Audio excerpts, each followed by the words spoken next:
Վերջին շրջանում եւ նամակներ եւ ընդ որում տարբեր տեղերից, տարբեր համայնքներից, որ նույն տեղից էլ ելներ, կասեի աղբյուրը նույնն է,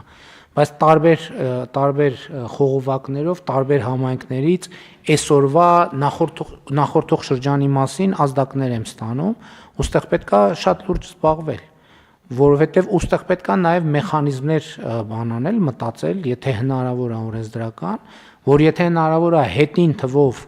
համայնքային շահը պաշտպանել, այդ թվում հետին թվով համայնքային շահը պաշտպանել, որովհետև իսկականից ես իմանում եմ, որ դեպքեր կան, որ հողի քառակուսի մետրը կարող է վաճառվի 7 դրամով, 15 դրամով, 20 դրամով, կներեք չի կարա այսօր Հայաստանի Հանրապետությունում տենց հողը լինի, որի արժեքը լինի 7 դրամ, չի կարա տենց բանը լինի, շուկայական, դե կադաստրայինը չգիտեմ, դա ոնց է որոշվում, բայց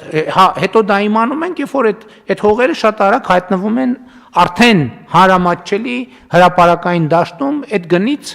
5, 10, 15, 20 անգամ ավելի բարձր գներով եւ հետեւաբար եկեք որոշենք, ստեղ ինչ անենք, որ կոնկրետ